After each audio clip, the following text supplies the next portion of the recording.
Hello, everyone. I'm Eric Bolling, along with Jedediah Bila, Juan Williams, Melissa Francis, and Tom Shalhoub. It's midnight in New York City, and this is The Five.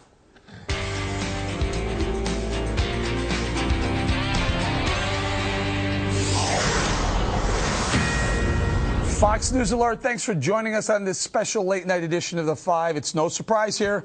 Donald Trump wins the Oregon primary, Republican side, picking up an additional 28 delegates. But the big question tonight, can Hillary Clinton finally stop Bernie Sanders in the Oregon Democratic primary? Sanders has upset Clinton, but in Kentucky, the Democratic battle is still too close to call, although Hillary Clinton her camp is claiming victory. Moments ago on the trail, Sanders addressed his supporters.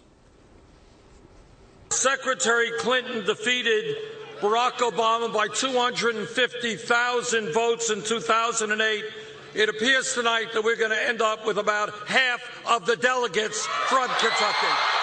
There are a lot of people out there, many of the pundits and politicians, they say Bernie Sanders should drop out. Well, let me be as clear as I can be. I agree with you. We are in to the last ballot is cast. And earlier tonight, Trump seemed anxious to get to his likely general election opponent. He tweeted, quote, "I look so forward to debating crooked Hillary Clinton. Democrat primaries are rigged. Email investigation is rigged. So time to get it on." Now, Juan, Bernie, it doesn't sound like he's getting out. We heard him say he wants to stick through at least California.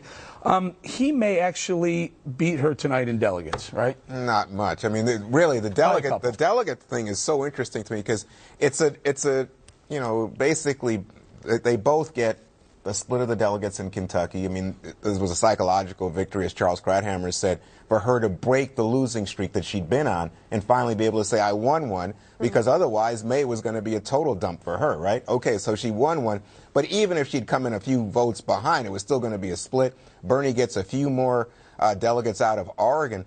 But what you got to realize is now Hillary needs less than 100 more delegates to seal the deal. That's the big news, I think. She's getting very close. I would add one thing. I know we want to get around the table, but the big news out of Democratic Party night is the fight with the Democratic establishment trying to shut down Bernie Sanders and punish him for what happened at the Nevada Democratic Party meeting last Saturday at one of your favorite haunts, the Paris Hotel. Yeah, or across the street at the Wynn Hotel. Is that right? That'd be one of my favorite, more favorite. Or your style. Listen, the superdelegate situation is that Juan's right. In a couple of, maybe next week, maybe the week after, Hillary will have enough to lock down the number. As long as she keeps the superdelegates, they can still be swayed to come to Bernie Sanders' side. Right, they can, but this is the Clintons, so you got to think they're bought and paid for. I mean, they're in the bag. They have been since the beginning. It's not even a contest. To go back, it was kind of fun. So I went back and I looked at the New York Times from the day that Bernie Sanders announced his candidacy, because this whole thing has been such a surprise. You went back, it's funny. So he's kind of introducing himself to everyone. There are people all around the country who had no idea who he was. He said he had quite an uphill climb. He only had $4 million at the time. People were saying he was going to have a hard time raising money. And then the very last line, he says, be careful of underestimating me, which turned out to be the case. I mean, I remember we were all joking, like, did the Clintons pay this guy to get out there and run against her because a socialist who was older than her, and they made that, in all the articles it commented that he was older, they were saying, did the Clintons put him up to this? And now you're going, no, they definitely didn't, because it's turned into a nightmare. It's turned into a movement on that side as well. Trump says he's the outsider, he's going to win this side. Bernie Sanders says, I'm not getting out, because look at the crowds. That's a massive crowd in California. He's inspired a lot of people. I think the nomination for Hillary is not the problem. I think the actual election is the problem, because a lot of these people that are really passionate about Bernie Sanders, especially the young people that are showing up, the academia, I know a lot of people in academia that really love him, those people aren't necessarily going to go out and vote for Hillary. In fact, a lot of them can't stand her. So I think right now, I think the superdelegates will stick with her. Yeah. I think she's a political machine. I think she will win the nomination. But I think then her goal is going to be, how do I get these people that really don't believe in me and were really passionate about Bernie Sanders to somehow be convinced that I'm the answer and be inspired to come out and vote for me? And I don't think running against Donald Trump is enough of a reason for those people to come out for her. Wow, I think they really are afraid of Donald Trump. I mean, they're demonizing Trump. I mean, it's like as if you were running against Tom Shalhoub, who would I vote for? That's easy. Come on, man. Right. That's not hard. It's easy I to can do, take guys. this guy. It's easy. Huh? But this is the nightmare scenario for Hillary. Remember, what was it, 6 weeks ago, everyone was talking about what's going to happen to the Republican Party when the person who gets the most votes is disenfranchised and they're going to nominate someone else.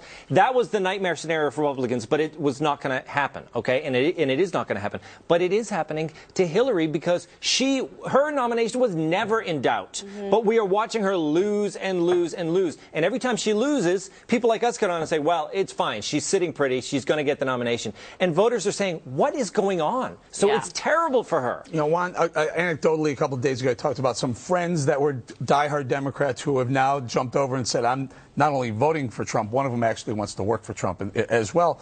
NBC had a poll out today showing it basically was a statistical tie. Hillary up by 3 points nationally. However, inside that, the internal on that poll showed independents break for Donald Trump. 44 to Hillary Clinton, 36. She's got to worry about this, does she not? That would be a worrisome fact. If that poll proves to hold, you know, it's not just some freaks thing at the moment, it would be really worrisome. I mean, clearly, she still has a tremendous advantage with women, and we can see that that's still at play, and everybody's worried about how Donald Trump deals with the women issue, the New York Times story, all the rest. But if you're saying to me independents are mostly women, if you're saying to me that independents are now going to break for Donald Trump, that's news. And the other part of that, another internal on that poll had the gender gap. 3 points closed. Trump closed it by 3 points.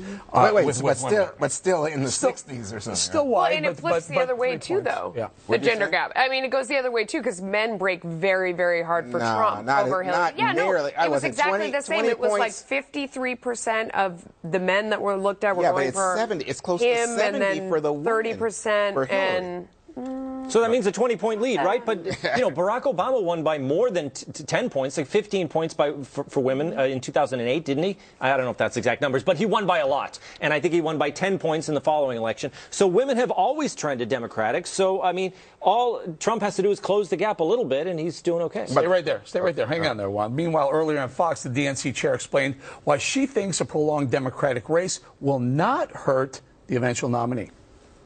I don't think it's hurting. On the contrary, actually, I think that if you look at the exit polls and the questions asked of voters as they're coming out of our most recent Democratic primaries, they've enthusiastically said that the primary has actually caused them to be more energized about our candidates and more likely to be supportive of whoever our nominee is. And that is actually, you know, in stark contrast to what's happened on the other side of the aisle. Oh, yeah, sure. Your two candidates beating the crap out of each other for weeks on end when the Republican sits back and goes, all right, let me know when you're done because I got you next. Don't you love when Debbie Wasserman Schultz uses, they're more energized, they're more excited. That's a good impression. That's a good impression. You know, one point that Juan made that was great, though, is this idea that it is going to be the battle between the vilification of Donald Trump versus the apathy for Hillary Clinton. I mean, that's what it's going to come down to, is like, do you hate him enough that you're willing to come out and go vote when you're so apathetic about the candidate that's yours? It's a legitimate question because on the Hillary side, they are really trying to go hard at vilifying Trump. In a lot of quarters, that works really well. It's also exposing the division within the Democratic Party, which people love to talk about the right and how the Republican Party is falling apart and there's, you know, anti-establishment and populist and all these terms. And that's true. But you have the same thing going on the left. And I think the longer that Bernie Sanders stays in and exposes the distinction between him and Hillary Clinton and exposes the fact that a lot of these voters look at what's going on in Nevada. A lot of these voters are saying no to Hillary Clinton. A lot of people are saying we cannot vote for her no matter what. I know a lot of Democrats that are saying I'll do a write-in. I cannot vote for her. I absolutely refuse to. So I think the longer he stays in and highlights that difference, the more of a problem it's going to be for her because she's being forced to defend herself. She's not good at this. She's not a good politician. And she's having a really hard time appealing to the left. Even though she's had to tack left to appeal to Bernie Sanders' crowd, it's still not working. I think she's going to have a hard time. I really don't understand this.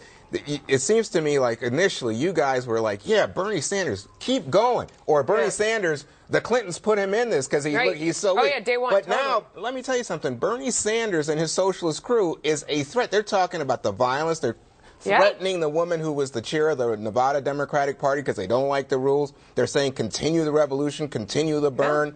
Big turnout tonight in California. And again, you see this kind of almost anarchist zeal on the part of Sanders supporters. Now, you're saying, oh, this means that there's this tremendous split within the Democratic Party. Ideologically, Let me tell you something. The history books are going to write about this as a moment when the Republican Party broke apart, lost its principles, lost its ideas. Or changed.